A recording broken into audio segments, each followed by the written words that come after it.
So I think I can get you or help you to, quote, reset in 5 simple steps, and I'm going to share all of them, no gatekeeping, in this episode. Prepare to help yourself out. Have to have a system. That's the whole point of going through this, is creating the system to get to your goal, but then also to stay at your goal. How heavy are your grandkids? How much do they weigh? You should be able to lift them. I think there's some better options at Olive Garden. Like, let me look at the menu. It's going to be messy, but never consider quitting. It's not going to get you anywhere. Hello, everyone. My name is Allie Virtue, and welcome to the Pre-Diet Podcast. The idea behind this podcast is to teach you what you need to know before you feel the need to start another random diet on Monday, and hopefully making you truly diet-proof. I don't know when you're listening to this, but today is early March 2026, and most people are really struggling to keep their New Year's resolutions. In my community program alone, I had 3 people reach out last Friday saying, hey, I'm not doing the things. I feel like I've fallen off. How do I reset? This is totally normal, but I don't want you to be too easy on yourself, because I don't want you to settle for that standard of not doing the things that you said you would do initially. Because initially you probably had a really big goal in mind. That's why you embarked on this journey in the first place. So I want you to keep up with it. But in this episode, I'm going to teach you how I help my clients reset when they feel like they've fallen off the wagon. Now, I won't sit here and go all David Goggins on you and tell you to suck it up, buttercup, try harder. That's not really my style, but I do love helping people get healthier and most of all, feel better. So that is always my kind of North Star of what I'm doing, why I'm doing it, is I want you to feel better. And like I just said, if you set out to do these certain goals, we might need to rework some things. There's a chance that you might have set your habits a little bit too big. So we might need to kind of shrink them to make them truly fit our lifestyle and to the level that we're at right now. We might need to shrink our habits a little bit so we can actually do them, feel successful, and build momentum that way. But I'm going to show you my simple 5 steps for getting people moving in the right direction. Now, I just mentioned that last week, a couple clients in my community program reached out for help saying they're having a hard time sticking with the healthy habits and that they feel like they need a reset. You might be surprised I'm sharing that, because a lot of people won't share that their clients are struggling or that their program isn't perfect and it's not a magic fix. As soon as you send that payment through, all my problems are solved. I've paid a professional to help me handle this problem. Ta-da, and just arrive. That's not really how it works. That's not real life. We're all humans. We all struggle with making behavior change, whatever that is, whatever the sphere is. I'm always working on my own behavior to change in a way that allows me to accomplish the things that I want to accomplish. So I do want to be very, very real with you. I can give you all the answers, but I'm not living your life. It's going to feel really scrappy at times, making all of this stuff, this healthy habits stuff, fit into your current life. It's just going to feel like that. It's going to feel messy. It's a journey. It's an evolution. It never really stops. And even myself, I'm constantly kind of tweaking things so I can truly, become my most optimal, healthiest, best professional, all of the things. This is truly a journey. So to this day, 9 years into my business, I'm still tweaking. I'm still taking notes. I'm trying to optimize things and get my habits and routines so I can perform that little bit better. It just becomes smaller changes over time, hopefully, once you find out what works really well for you. And to be honest, this episode I hope is pretty short, because I don't want to lecture on for an hour of how to get restarted. I would rather you take action sooner. So hopefully you can count listening to this podcast as your first action towards changing your momentum and feeling like you are back on track, whatever kind of words you want to describe it. I don't think people really fall off, so to speak. I think we just don't realize that this stuff is a practice. There's no final test unless you sign up for, like a bodybuilding competition. Then yeah, you probably, you signed up for that. But this stuff is just a practice. We're constantly learning and growing and getting better. I just don't want you to quit. I see a lot of people quit, and quitting you absolutely know you will not accomplish anything different by stopping these habits. So I think I can get you or help you to, quote, reset in 5 simple steps, and I'm going to share all of them, no gatekeeping, in this episode. So the 5 steps I'm going to go over. Number 1, get attached and reacquainted to the why. Why the heck are you doing this? Number 2, detach yourself from the day-to-day struggle. Sounds a little bit easier than it probably actually is in real life, but I'll show you what I mean. Number 3 is simple work. Simple actions work really well. Do not overcomplicate this. 4 is going to be prepare. prepare to help yourself out. Number 5 is take action and don't let people or others derail you. First one, get attached to your why.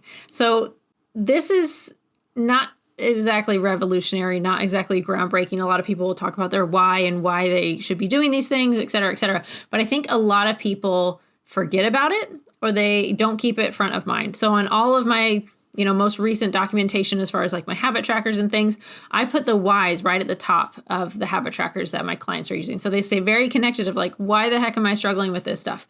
You need to keep that front in mind. So when things do get hard, you have that why that is hopefully pretty darn important to you. So again, it makes it easier to say yes to the hard thing. If it's too easy to say no to the hard thing, to the new habit, then it's going to be really hard to stay consistent with that thing. The next piece of this is, can you even envision the life that you are trying to create, the person that you're trying to create? So I always say, like, Allie 2.0 or Allie, maybe at this point, Allie 5.0 is doing XYZ. She's, reached this milestone in business. She's reached this, milestone as far as her personal goals, things like that. So if you can't even picture what you are doing in 5 to 10 years, or these habits that you're hopefully still doing in 5 to 10 years, I think there's a mismatch between what you want and the habits. Because a lot of people will talk about this as far as exercise of like, oh, well, I need to exercise to achieve my weight goal. And then they achieve the weight goal and then they don't keep exercising. We have to have a system. That's the whole point of going through this, is creating a system to get to your goal, but then also to stay at your goal.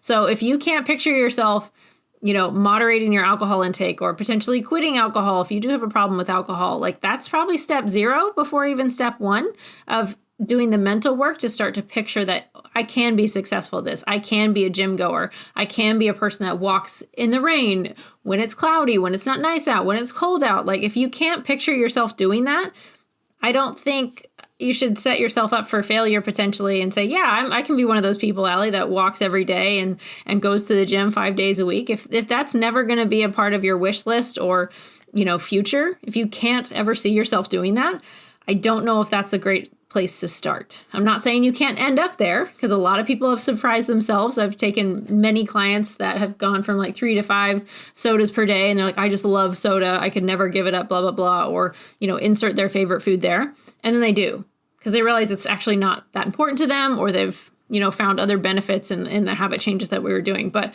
that's really needs to be a part of the picture. If you can't envision that lifestyle, it might be too big of a step to start with. Because again, we need to stay connected to that why. And hopefully those habits and the why are very connected. For example, some people will say, I want to play with my grandkids. Great. How heavy are your grandkids? How much do they weigh? Well, if they're 30, 40, 50 pounds, you should be able to lift them. So we should be doing a workout program that trains us to lift those 30, 40, 50 pound children, so you can do that safely and confidently. So stay really connected to what the habits that you're trying to do and the whys. And so hopefully that distance becomes shorter and shorter, and you stay more connected to the reason you're struggling with this stuff and trying to make it happen. The other reason I want you to stay really connected to your why is so you can kind of, again, start building this new version of yourself and the characteristics that go along with that. Because when things feel like there's an opportunity to get derailed, alcohol is kind of an easy one to pick on. You can use others, but say that you told yourself, I'm not going to drink XYZ days, and then someone offers you a drink. You need to kind of create that characteristic of yourself, or that caricature, call it an avatar of yourself, that doesn't cave to peer pressure. This also allows you to pivot much more easily when things aren't going your way. So if someone does impromptu offer you a drink, you're able to be like, no, that's okay, I'm not drinking today. Or I'm not interested in those other things because it just doesn't occur to you. That person that you're becoming is not going to entertain those choices that derail you from that goal. So another example for me, 1, I'm not really interested in alcohol, so I don't drink. 2, my lifestyle definitely requires a lot of good sleep and a regular bedtime. So you're not going to catch me out partying very often, because it's just not a part of the system that works well for me. Occasionally, sure, fine.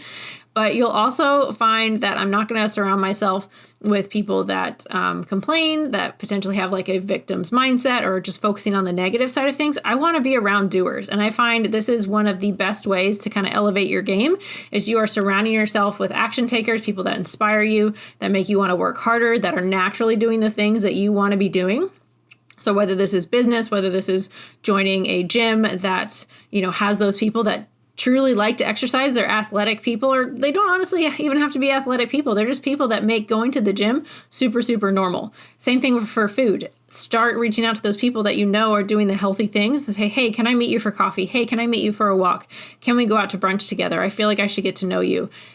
I can't tell you how many times my gut has told me that of like, hey, I should get to know this person, and how well that's worked out, because I want to be around those people that, make those new habits that much easier. It's so, so refreshing. It honestly, I feel like it gives you so much energy back because you're not having to use so much motivation to do the things if you are just naturally around the people that help facilitate those positive things.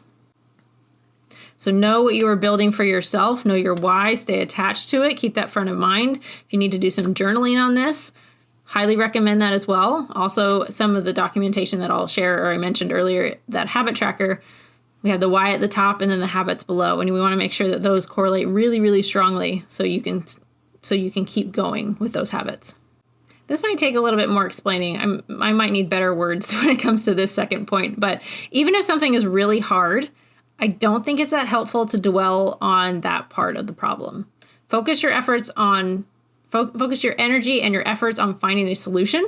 If you don't have a solution, try something. You'll probably learn faster whether that is the right call or that was the wrong call, faster than if you just sat there and kept trying to think of a perfect solution. Quite often we learn a lot faster from doing something about it. I was definitely in this trap. I was working with a business coach at the time and needing to spend more time working, less time with my horses and doing horse chores. And I kept telling her, there's no one that I can find to take care of my horses. I can't do it. Impossible. And she kept asking me and challenged me to find someone. I said I couldn't. And she said, what if you had to? What if you had to? What if you had to make this happen? And for me, that was just absolutely life-changing, to be honest, because now I apply that same prompt to so many things that I just see. When I see a wall, I then can start to see ways around that wall. And I start looking for solutions. I start to get more creative. I really expand my thinking. So I really challenge you to any habit that you say, like, I can't do this, or I can't, figure this out. I can't figure out how to be consistent. What's that next layer of creativity that we can employ to figure it out if we absolutely have to? So I have truly found amazing possibilities from using this because it forced me to look harder. So I highly recommend using that or applying that to your next problem. The next part of this is at the early stages of food and fitness. A lot of people think of these habits as non-essential, kind of an elective activity, if you will. And I would challenge you to change that. Make sure these are essential, or start thinking of these things as essential tasks. Schedule them, put them on your calendar, make them an appointment. They can move around, they can be flexible if they need to, but they need to happen. Some people will say that the gym is analogous to paying your rent or paying your mortgage. And I've certainly used paying the rent as an analogy, mostly for nutrition. But I think going to the gym is more like saving for retirement. And saving for retirement, so if we think that we're contributing monthly to our savings goals on a regular basis, regular but small investments over time add up to a large, potentially, retirement fund, right? So if you skip 1 month of contribution to your retirement fund, not a lot happens. But if you try to make that up, so the next month, instead of saving, your regular $300, just take that, you have to now contribute $600 to your savings fund or whatever it is, but 100% more. That could be a lot, especially if month after month after month you stop doing that. You're like, okay, now I've got to come up with $900 to cover the last 3 months of contributions. That gets to be a little bit of a slippery slope. And the same thing when it comes to exercise. If we skip one day at the gym, it's really not that big of a deal. But if we skip weeks and months, we're missing opportunities to save. And if you've watched or listened to any of my other previous episodes, I'll try to link it below if I remember, but how exercise really does act as an investment in your metabolic health long-term. Building muscle takes time. So any time that we're not actively trying to maintain our frame or build a stronger frame, one that has more muscle mass, that is truly the engine that we're trying to build. And it's way easier if we build it earlier versus later. So if we think about this as an investment in our retirement, in our future health, in our future body, hopefully, again, that gives it more weight than, it's just one workout today. One workout, that's really easy to shrug off. But if we're shrugging off like saving for retirement, hopefully that has more impact for you of like, I am never going to get that time back. And we certainly can't cram, a month's worth of workouts into the next month. That's just not feasible, not realistic. Instead, just do the small investments on a regular basis. That's going to help us so much more than trying to do these big extreme efforts that are definitely not sustainable. All right, number 3 is simple works. I recently have been reading the book by Jocko Willink, Extreme Ownership. And one of the principles in that book is simplicity, simplicity, simplicity. If the plan is too complicated, it is much less likely to be successful. And I found that to be the exact same for building and maintaining health for people. So for example, for people that start with all of the sexy things of like the ice bath, the red light therapy, the cold plunges, all the supplement protocols, all of the things, that's a lot to manage. Versus if we start with the basics, and if you need to, you can get more complicated, but quite often the simple basics go so far, we never need to do that. So I would definitely challenge you to kind of reevaluate things a little bit. And if you're struggling with consistency, ask yourself, is my routine simple enough? It might not be. And you might be able to do less work and get better results in that way. So you can kind of make this analogous to if you expected a student in middle school to go straight to college. That's a lot to manage. They have to manage their time. They have to learn to get from place A to B. They have to do their homework. They have to figure out what time. Like there's no prompting by anybody else, right? In college, like you are responsible for all that stuff. And the same thing for our healthy habits. If you've never had to really figure out your food ahead of time, if you've never had to cook ahead of time, if you've never had to, make sure you have an extra set of gym clothes on you at all times to make it to the gym, or prep a gym bag, or meal prep on weekends, or save money for, better quality food, or not order out as much. Those are a lot of skills to change overnight. And yes, you think because you're an adult that you can do all these things like at the drop of a hat, when in reality, it's quite a lot, and decision fatigue becomes a real thing. So I challenge you to really move just 1 inch at a time. Really be very honest with your skill level and what you're able to do, and don't overcomplicate things. Make it as simple as possible. I really would encourage you, if you could think of your motivation as like a battery. I don't want you to use 100% of your motivation battery or your discipline battery. If you're taking so much of your effort every day to, go to the gym for 2 hours, that's not sustainable. I would challenge you to use about like 25% or less of your motivation that you have for that day for that one small habit. So this is why, honestly, that I'll say like go for a 15-minute walk, go for a 5-minute walk, go for a 7-minute walk, something along those lines. So it is so small, doesn't really take a lot of startup energy, and you can be more consistent with it. Because if these habits are small enough, you can actually be insanely consistent. And I can't tell you how good that feels, because very few, I won't say nobody, but very few people are good at being very, very consistent with these habits. So if you choose a version that truly fits your lifestyle and that you can be successful and is doable, it almost feels silly. It's so doable when you write these things out. But this is the framework that I've put together for my group program, and I'm going to share it with you now. So this is exactly what I recommend I use for my community program. Simple habit tracker. Again, we have the why at the top. Why the heck you're doing this? First thing is protein and plants at most meals. So every time you have protein and plants, ideally vegetables, some fruit, yes, but protein and plants, you're eating those first, you're prioritizing those at your meal times, you get a check. So you can get 3 checks per day for doing that habit. The next one is mindful eating. So stop when you're almost full. I say 80% full, but before you feel too full, and then you give yourself a check mark. So again, you can get potentially 3 check marks per day on that habit. The next one is at least 7 hours of sleep every night. 15-minute walk every day, ideally outside, but 15-minute walk or more. Get a check for that. Only one of those per day. And then 30 minutes of intentional exercise. Again, this depends on the person, but this could be another walk. This could be elliptical. This could be lifting weights, bike ride, etc. But 30 minutes of exercise. And honestly, that could be 15 minutes, but I really want people to move 2 times a day. And then the last one is water. So setting a water goal for yourself and then hitting that each day.